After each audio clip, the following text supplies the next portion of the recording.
नमस्कार, स्वागत है आपका और मैं हूं आपके साथ लता। बड़ी खबर आपको बता रहे हैं, जहां मनी लॉन्ड्रिंग केस में गिरफ्तारी के डर से अब गायब हुए अनिल देशमुख। जहां ईडी की जांच के दौरान परिवार सहित लापता हुआ देशमुख परिवार, देशमुख का फोन नॉट रीचेबल, तो वहीं परिवार वालों की भी नहीं मिल रही है कोई खबर। आपको बताते चले कि वसूली कांड का खुलासा होने के बाद से ही ईडी और सीबीआई कर रही है अनिल देशमुख से पूछताछ। जहां एक बार फिर से महाविकास अघाड़ी सरकार में पूर्व गृह मंत्री अनिल देशमुख जांच के डर से परिवार सहित लापता हो गए हैं। दरअसल ऐसा हम इसीलिए कह रहे हैं क्योंकि आपको बता दें कि अभी हाल ही में पिछले रविवार को जब ईडी की टीम अनिल देशमुख के पैतृक गांव में अलग अलग जगह पर छापेमारी करने के लिए पहुंची थी, जिसमें काटोल और वडविहीरा के घरों में जब तलाशी ली गई तो वहां पर आपको बताते चले कि ना तो वहां पर जांच के दौरान अनिल देशमुख वहां पर मिले हैं और ना ही उनके परिवार का कोई सदस्य वहां पर मौजूद था। तो साफ तौर पर जिस तरीके से लगातार पिछले लंबे समय से मनी लॉन्ड्रिंग केस को लेकर अनिल देशमुख से ईडी अपनी जांच पड़ताल कर रही है। हालांकि इसको लेकर तमाम रिपोर्ट्स हमने आपको दिखाई थी कि कैसे कई बार समन भेजने के बावजूद भी लगातार अनिल देशमुख अपने सवालों का जवाब देने के लिए ईडी के अधिकारियों के सामने पेश नहीं हो रहे थे और यही बड़ी वजह थी कि लगातार बार बार मनाही के बाद आखिरकार ईडी की टीम को अनिल देशमुख के पैतृक गांव में जाकर उनके तमाम उन ठिकानों में जाकर छापेमारी करने की आवश्यकता पड़ी है, जहां पर लगातार उनका उठना बैठना होता था। और इसी कड़ी में रविवार को ईडी की टीम लगातार उनके पैतृक गांव जहां पर पहुंची तो वहां पर जब अनिल देशमुख से संपर्क करने की कोशिश की गई तो आपको बता दें कि अनिल देशमुख का फोन नॉट रीचेबल मिला है और इसके अलावा परिवार के सदस्यों की भी कोई खबर अब तक सामने नहीं आ रही है, क्योंकि अनिल देशमुख के इस पूरे मामले को लेकर ईडी की टीम कई बार अनिल देशमुख की पत्नी और उनके बेटे हृदय ने भी इस पूरे मामले में पूछताछ करने के लिए उन्हें बुला चुकी है, लेकिन बार बार इनके परिवार के सदस्य इस पूरे मामले में पूछताछ करने से इनकार कर रहे थे। और अब जब साफ तौर पर ईडी का शिकंजा अनिल देशमुख के खिलाफ दिन प्रतिदिन कसता हुआ दिखाई पड़ रहा है, तो ऐसे में जब अनिल देशमुख को ये लगने लगा है कि अब पूरे मामले की जांच लगभग कंप्लीट हो चुकी है और जो तमाम ठोस सबूत अनिल देशमुख के खिलाफ साफ तौर पर निकलकर सामने आए हैं, ऐसे में अब जब गिरफ्तारी अनिल देशमुख की नजदीक है तो आप देखिए कि किस तरीके से लगातार अनिल देशमुख ने अपनी कायरता का प्रमाण देते हुए परिवार सहित एकदम गायब हो चुके हैं, क्योंकि लगातार ईडी की टीम उनकी पड़ताल करने की कोशिश करने में जुटी हुई है, लेकिन ना तो अनिल देशमुख की कोई खबर साफ तौर पर मिल पा रही है अब तक और ना ही उनके परिवार वासियों की किसी की खबर ईडी के सामने मिल पाई है। जी हाँ, दरअसल आपको बताते चले कि जब अनिल देशमुख से पूछताछ करने के लिए ईडी की टीम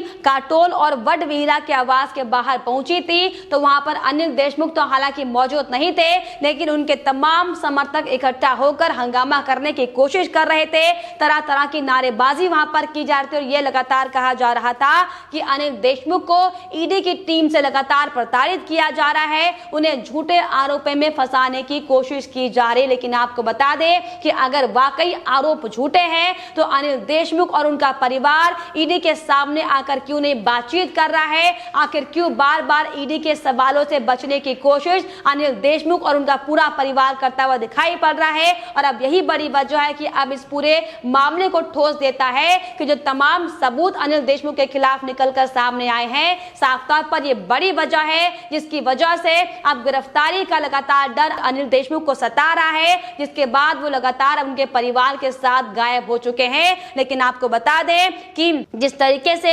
लगातार इस पूरे मामले में कार्रवाई की जा रही है, अनिल देशमुख के परिवार के हर एक मेंबर से पूछताछ इसमें की जा रही है, किस किस का अनिल देशमुख के साथ उठना बैठना है, कहां कहां पर आना जाना है, इन तमाम जगहों की तलाशी हालांकि ली जा रही है। लेकिन जब अनिल देशमुख अपने घर में मौजूद नहीं मिले तो आपको बता दें कि इस दौरान ईडी की टीम ने बड़ी कार्रवाई करते हुए देशमुख का काम देखने वाले, उनका काम संभालने वाले दीवान पवन देशमुख को हिरासत में ले लिया है और अब लगातार उनसे पूछताछ की जा रही है, क्योंकि साफ तौर पर जिस तरीके से लंबे समय से दीवान पवन देशमुख अनिल देशमुख का काम संभाल रहे थे तो जाहिर तौर पर उनको ये जानकारी होगी कि अनिल देशमुख ऐसे वक्त में जब इस पूरे मामले को लेकर जांच लगातार जारी है, बार बार उन्हें समन जारी किया जा रहा है, बार बार जांच के लिए बुलाया जा रहा है और आखिर ऐसे वक्त में अनिल देशमुख आखिर गायब कैसे हो सकते सकते हैं। इन तमाम मुद्दों को लेकर लगातार ईडी के अधिकारी अब अनिल देशमुख के इस आदमी से पूछताछ कर रही है।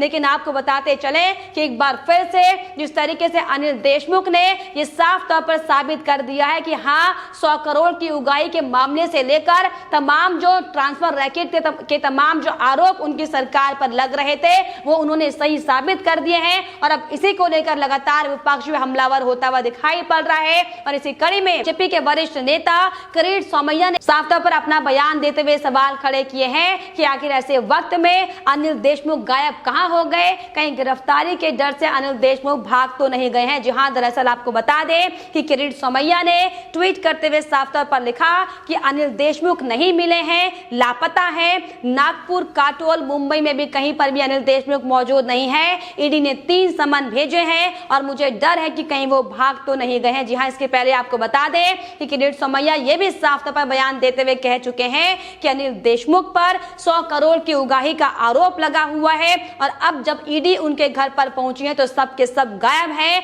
और ये साफ तौर पर माना जा रहा है कि जिस तरीके से अनिल देशमुख की करोड़ों की संपत्ति को जब्त किया गया है और अब बहुत जल्द ही अनिल देशमुख को भी जब्त किया जाएगा। जी हां, इसके अलावा किरीट सोमैया ने यह भी साफ तौर पर कहा कि अनिल देशमुख के बाद अनिल परब और जितेंद्र का भी नंबर लगेगा। और यही बड़ी वजह है कि लगातार गिरफ्तारी की डर से अब महाविकास अघाड़ी सरकार के बड़े बड़े मंत्री भागते हुए दिखाई पड़ रहे हैं। जी हां, इसके अलावा आपको बता दें कि सुनैना हॉले ने भी साफ तौर पर बयान देते हुए कहा है कि ईडी अनिल देशमुख को अरेस्ट करने उनके घर पर पहुंची थी और जिसका अंदाजा अनिल देशमुख को पहले से हो चुका था। और यही बड़ी वजह है कि अनिल देशमुख अपने घर से अपने परिवार सहित गायब हो चुके हैं। लेकिन आपको बताते चले कि कानून से बचकर भागना किसी के लिए भी नामुमकिन है। और यही बड़ी वजह है कि अब लगातार एनसीपी की जो मुश्किलें हैं वो बढ़ती हुई दिखाई पड़ रही हैं। और शायद अब ये कयास भी लगाए जा रहे हैं कि यही बड़ी वजह थी कि शरद पवार पीएम नरेंद्र मोदी से मुलाकात करने पहुंचे थे। क्योंकि जिस तरीके से महाराष्ट्र में आपको बताते चले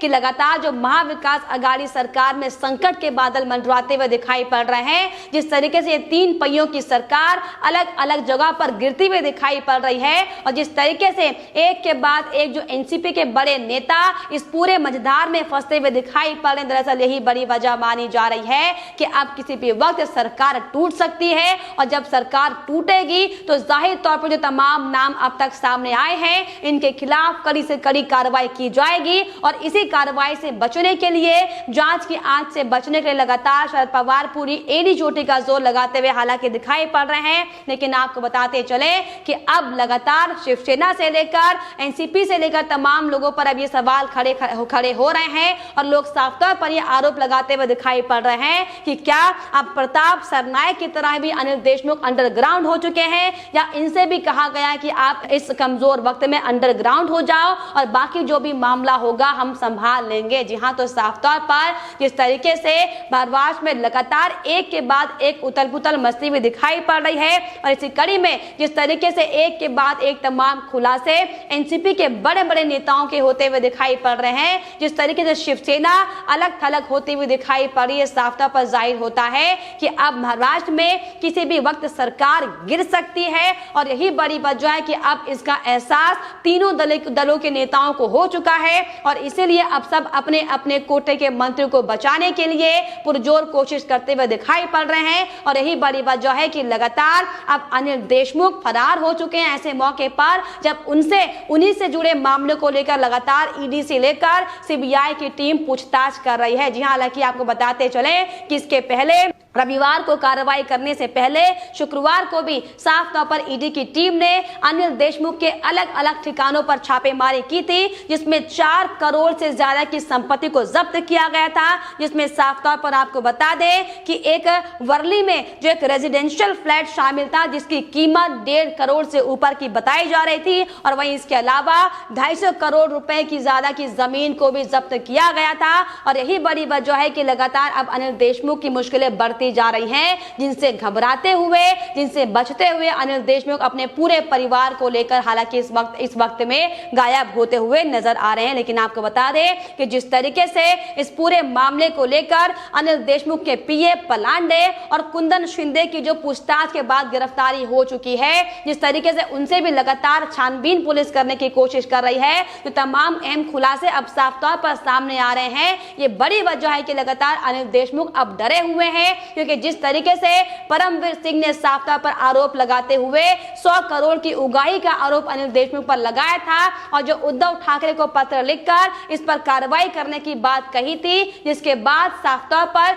सचिन वाजी ने भी साफ तौर पर यह खुलासा किया था कि हां, उन्हें टारगेट मंथली दिया गया था और अनिल देशमुख ने ही पूरी 200 करोड़ की उगाही को लेकर 200 करोड़ शरद पवार को देने थे और इसीलिए हमें मंथली टारगेट दिया गया था। तमाम खुलासे साफ तौर पर सबके सामने आए थे और उन खुलासों के बाद से लगातार ईडी की टीम, सीबीआई की टीम बॉम्बे हाईकोर्ट के आदेश के बाद से लगातार जांचबीन कर रही थी और इस जांच के दौरान भी एक के बाद एक कई खुलासे सामने आए थे। तमाम रिपोर्ट्स हमने आपको दिखाई थी, लेकिन अब जिस तरीके से आपको बताते चले तो ईडी का शिकंजा साफ तौर पर अनिल देशमुख पर बढ़ता जा रहा है और यही बड़ी वजह है कि अब तमाम सबूतों के आधार पर जब अनिल देशमुख को यकीन हो चला है कि अब उनकी गिरफ्तारी निश्चित है, तो लगातार अब गिरफ्तारी के डर से अनिल देशमुख भागते हुए दिखाई पड़ रहे हैं, अपने परिवार को लेकर इधर उधर छुपते हुए दिखाई पड़ रहे। लेकिन आपको बता दें कि अब वो दिन दूर नहीं है जब बहुत जल्द अनिल देशमुख की गिरफ्तारी इस मनी लॉन्ड्रिंग केस में की जाएगी और साथ ही साथ इसमें जितने भी तमाम बड़े नेता, तो चाहे वो शिवसेना के हो, चाहे वो एनसीपी के हो, चाहे वो कांग्रेस के लपेटे में आएंगे। और यही बड़ी वजह है कि लगातार इस समय महाविकास अघाड़ी सरकार में उथल पुथल मची हुई है और साफ तौर पर किसी भी वक्त ये महाविकास अघाड़ी सरकार अब गिरने के कगार पर आ पहुंची है। लेकिन फिलहाल इस पर आपकी क्या राय है, हमें कमेंट बॉक्स में जरूर लिखिएगा। साथ ही साथ हमारे चैनल को सब्सक्राइब करना भी ना भूलें।